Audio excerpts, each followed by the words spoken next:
Matthew 9:10 through 17.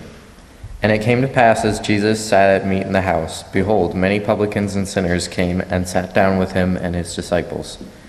And when the Pharisees saw it, they said unto his disciples, Why eateth your master with publicans and sinners? But when Jesus heard that, he said unto them, They that be whole need not a physician, but they that are sick. But go ye and learn what that meaneth, I will have mercy and not sacrifice. For I am not come to call the righteous, but sinners to repentance. Then came to him the disciples of John, saying, Why do we and the Pharisees fast oft, but thy disciples fast not? And Jesus said unto them, Can the children of the bride chamber mourn as long as the bridegroom is with them? But the days will come when the bridegroom shall be taken from them, and then shall they fast. No man putteth a piece of new cloth unto an old garment, for that which is put in to fill it up taketh from the garment, and the rent is made worse. Neither do men put new wine into old bottles, else the bottles break, and the wine runneth out, and the bottles perish. And they put new wine into new bottles, and both are preserved.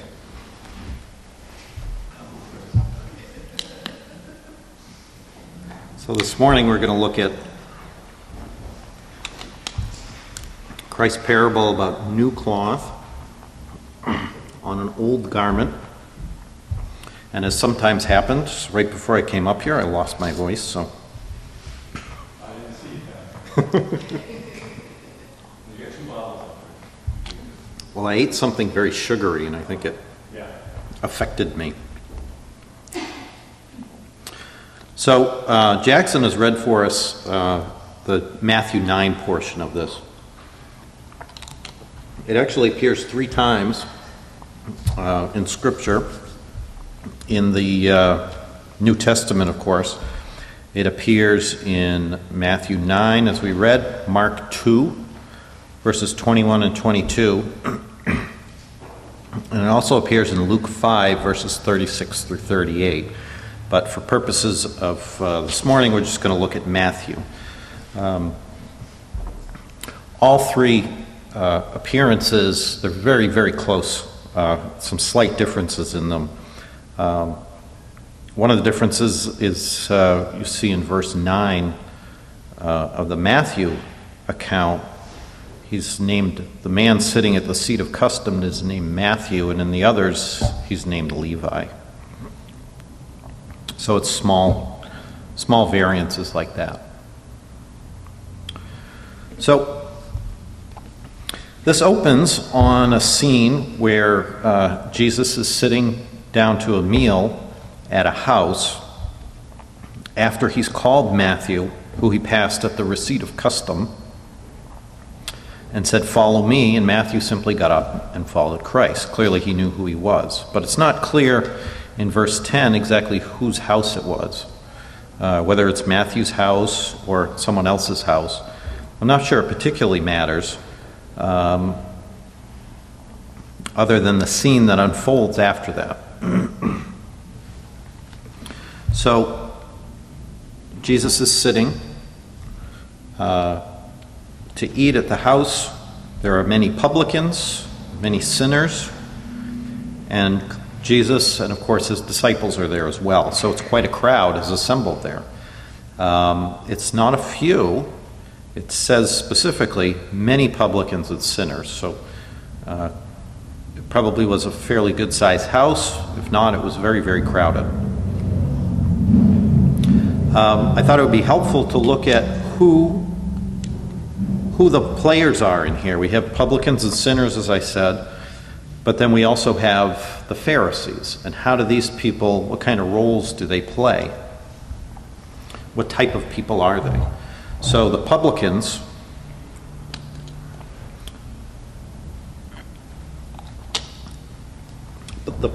were the tax collectors, like Zacchaeus in Luke 19. The Easton's Bible Dictionary refers to them as those who farmed the taxes. So they were the tax collectors. They levied the taxes in a town or in a district, and undertook to pay the supreme government a certain amount. So it wasn't like what we have today, where there are taxes on income. The government wanted a certain amount out of that town or that province. And people like Zacchaeus would then go about collecting that amount within the town. In New Testament times, these taxes were paid to the Romans, of course, and hence were regarded by the Jews as a very heavy burden on them. So, needless to say, the taxes and the collectors of taxes, who were frequently Jews at this time, were not held in very high regard. They weren't liked very much, and were usually spoken of in very strong disapproval by everybody. They weren't popular at all. So Jesus, being accused of being a friend of publicans and sinners, was, of course, not a compliment to Jesus, at least by the people that were calling him that. So we also have the Pharisees.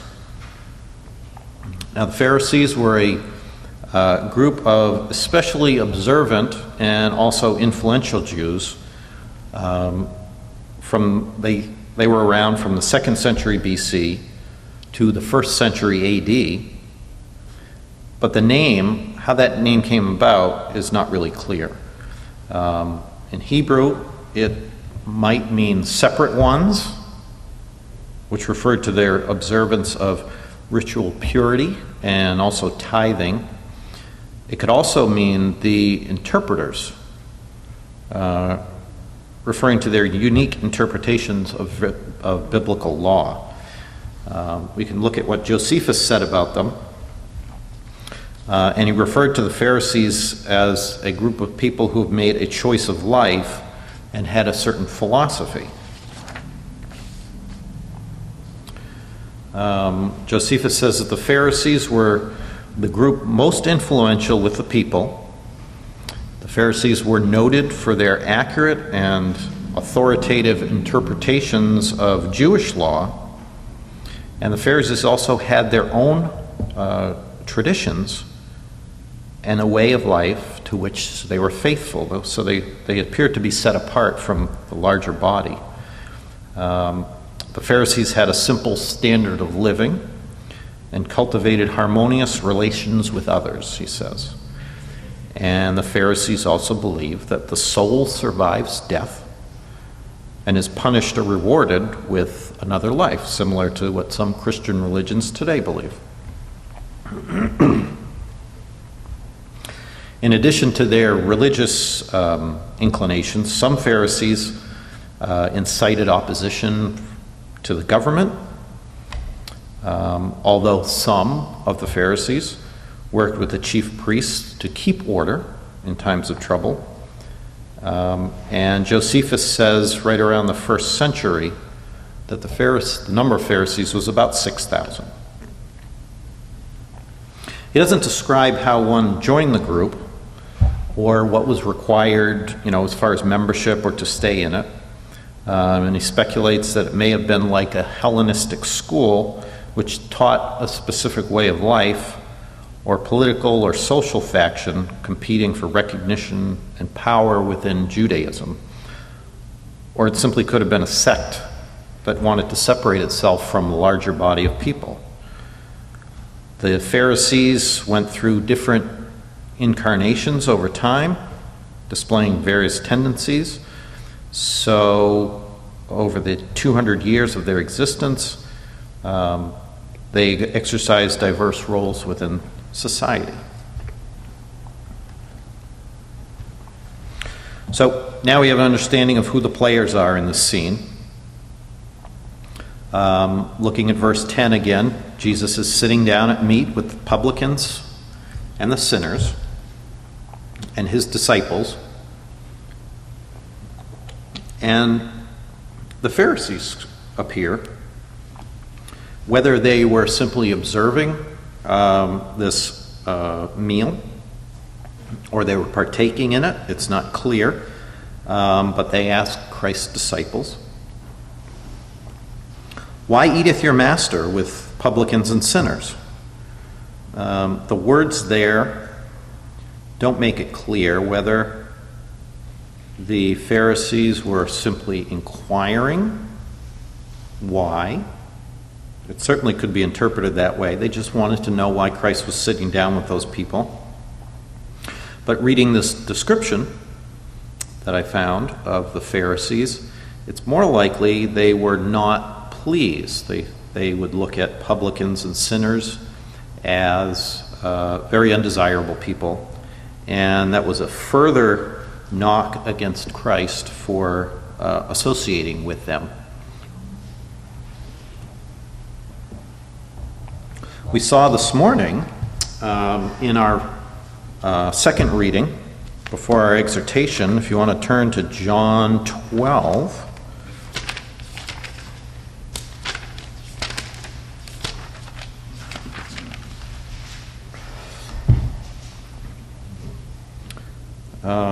Let's see where it is.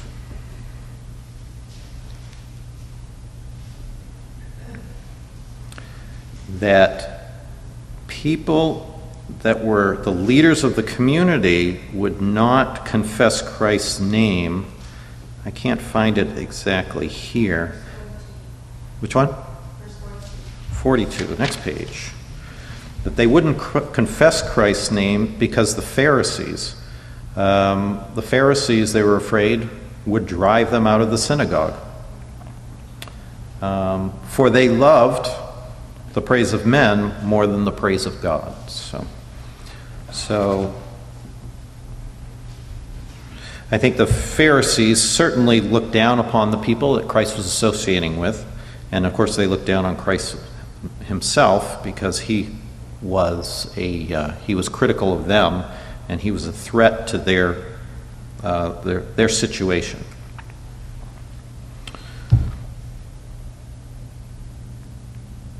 So the Pharisees ask the Christ's disciples why Christ is eating with publicans and sinners.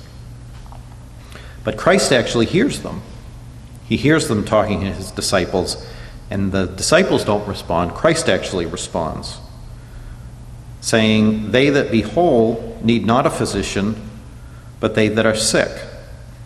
So he turns it right around on them. They're asking why would Christ associate with these undesirable people?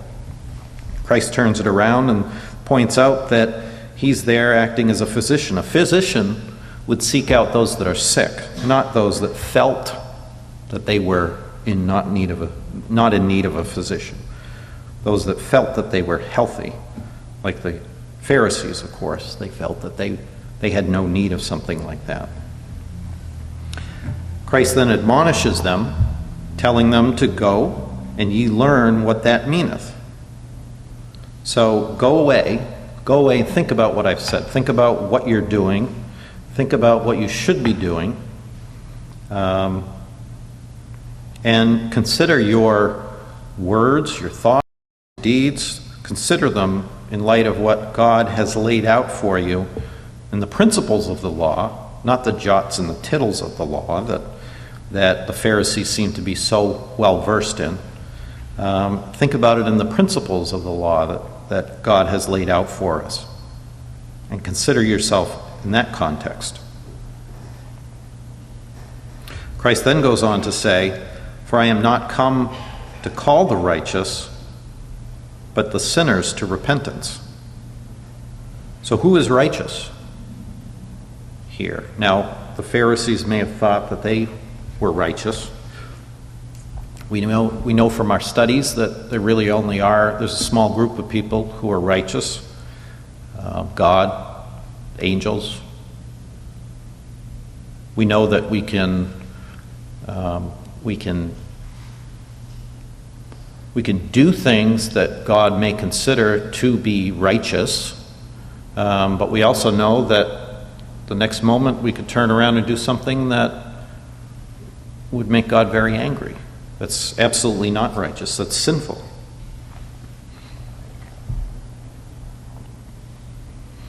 So Christ has not come to call the righteous, but the sinners. We, of course, are all sinners. That's the nature that we're born with. These men that he was speaking to, whether they knew it or not, they were sinners.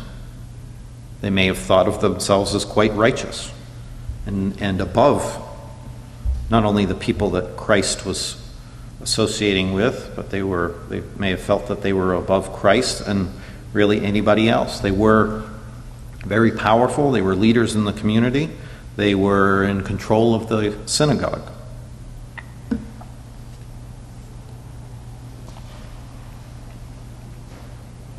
So while Christ was actually talking directly to them, they probably had no idea.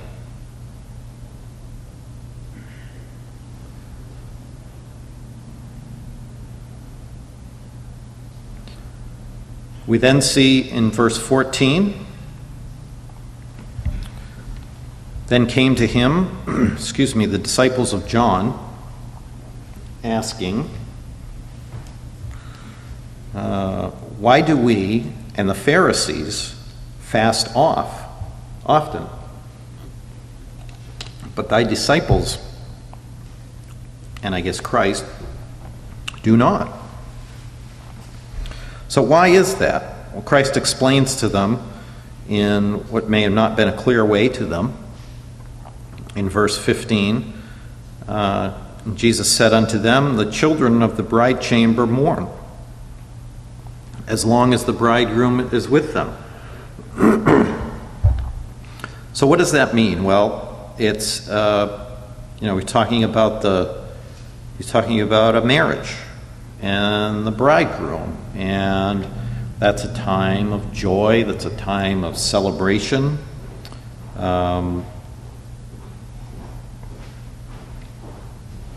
It's not a time for mourning. Why would they mourn while he's with them? It's a feast. It's a happy time. He then goes on to say, but the days will come when the bridegroom shall be taken from them, and then shall they fast. So at that point, then they would mourn, when the bridegroom is gone. We, of course, know that Christ is referring to himself and the body of saints, Christ being the bridegroom. So he was telling them at that point that they should be happy that he's there. They should take advantage of his presence, to rejoice that he's there for them to interact directly with, and take advantage of his knowledge and what he had to teach them. Because when he was gone, at the soon coming time that he would be gone, that was then the time for them to mourn and to fast. And what's fasting? Well, our bodies have a built-in system that tells us when we need nourishment. And fasting is a denial of that. It's a symbol of self-control, exercising that self-control over what our physical and natural needs are. It's our intellectual way of overcoming that, and we are expected when we're fasting that way, or when these people were fasting at this time, that they would be, why are they doing it? Well, they're considering, they're in a state of mourning, and they're considering what they're doing. They're denying themselves something as a way to contemplate what they've been given and the blessings that they have.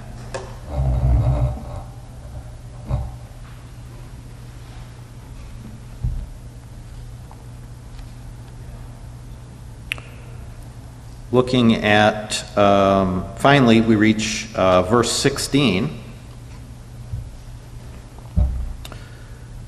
which says, no man putteth a piece of new cloth onto an old garment, for that which is put in to fill it up taketh away from the garment, and the rent or the rip is made worse. So let's look at that. You have an old garment.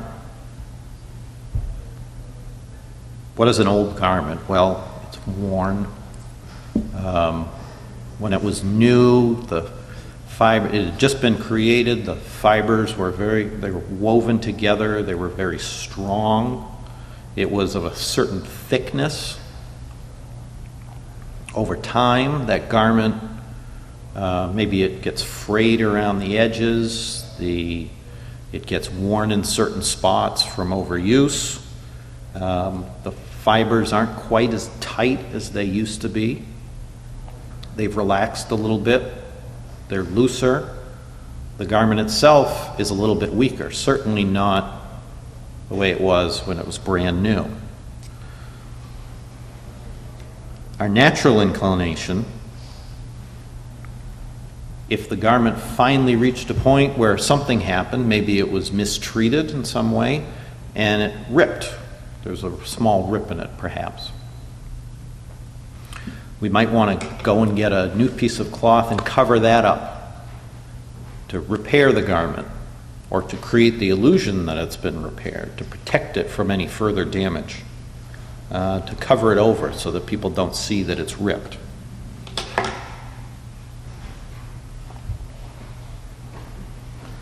This, I think, is a great metaphor for our lives in our walk in the truth. Or for anybody who's trying to follow God's instruction. Over time, your garment, your life, you're going to do, inevitably, because it's our nature, we're going to do things that create these little rips, create these flaws. Our garment will become worn. If we try and cover it up, as is illustrated here by Christ, what happens is that newer cloth that is quite a bit stronger than what it's trying to repair, it will be adhered to it in some fashion, and then as time goes on, you've got that stronger piece of cloth on that weaker one. As it's stressed in some fashion, as it's pulled at, eventually that stronger area, it's just going to rip it more. It'll appear to have repaired it for a short time, but the chances are eventually it's going to stress that old garment more, and as Christ says, the rent is made worse. So let's look at that. Let's look at that specifically as far as our walk in the truth and the garment that we're wearing during that time, and what we're all hoping for. Let's turn over to Revelation 3.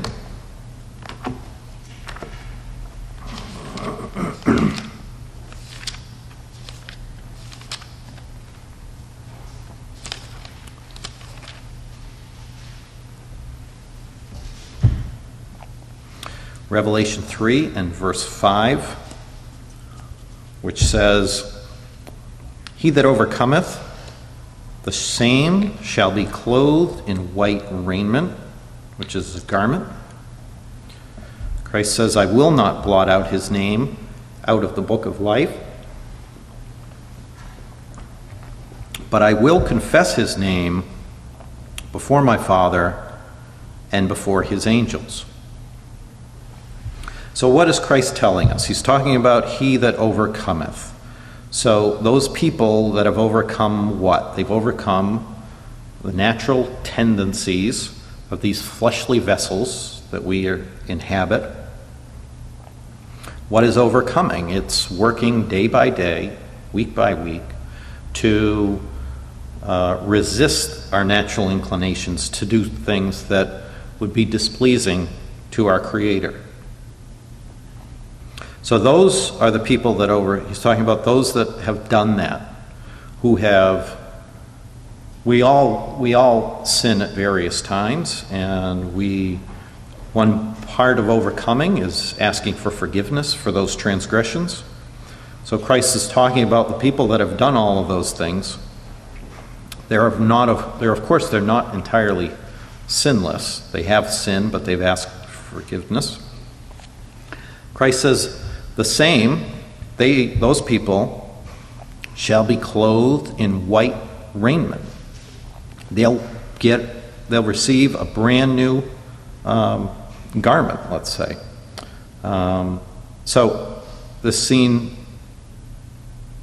sounds very much like the judgment seat, doesn't it? Somebody that's overcome, they'll be clothed in white raiment, so they'll be given immortal life.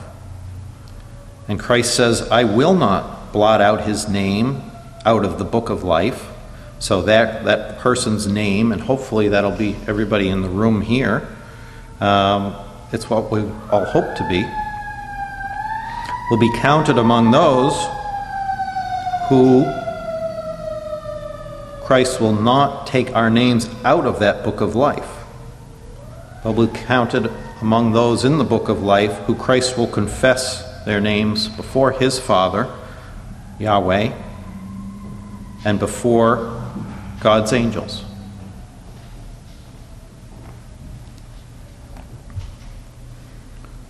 So there we are, hope to be wearing a new garment in that situation. We can also see another appearance in Revelation 7. We'd like to turn to that. And, excuse me, let's look at verse 13 and verse 14, which says, And one of the elders answered, saying unto me, What are these which are arrayed in white robes? Here we have the white robes again. And whence came they?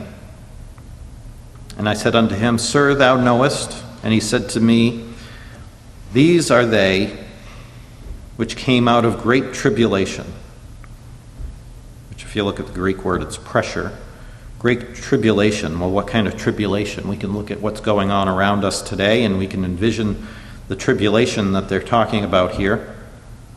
Perhaps they're some of the people that we hear about who over in the Middle East are being killed because they follow Christ. But these people have come out of great tribulation. They've washed their robes and made them white in the blood of the Lamb. And as we know, only Christ's blood can truly wash away our transgressions. So we can turn back to Matthew 9 here.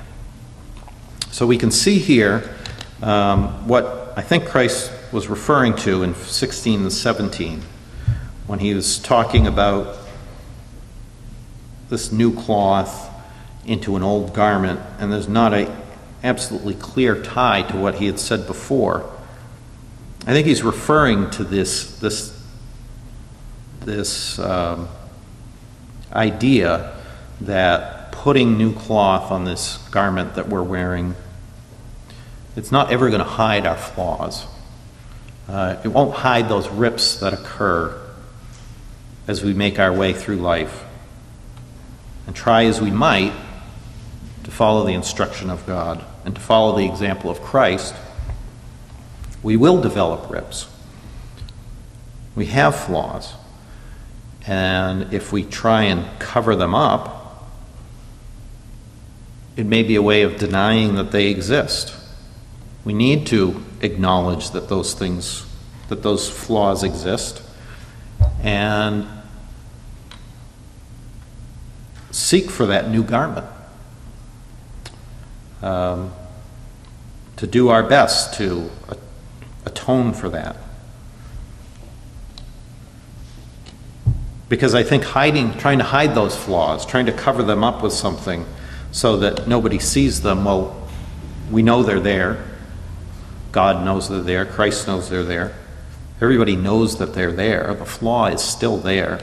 It creates within us maybe a false sense of atonement, like we're hiding them. We're not. So let's finally look at 17, which is a reinforcement of verse 16. It says, Neither do men put new wine into old bottles, else the bottles break, and the wine runneth out, and the bottles perish. But they put new wine into new bottles, and both are preserved. If you look at Young's literal, it actually substitutes the word bottles for skins. And that's what they used at this time, is not bottles, but skins. And it's the same idea as the garment. The wine is put in there. Even after it's fermented, it continues to emit an amount of CO2. So as the wine is in this skin, this bag, there's some expansion that occurs. And as you can imagine, the skin is stretched.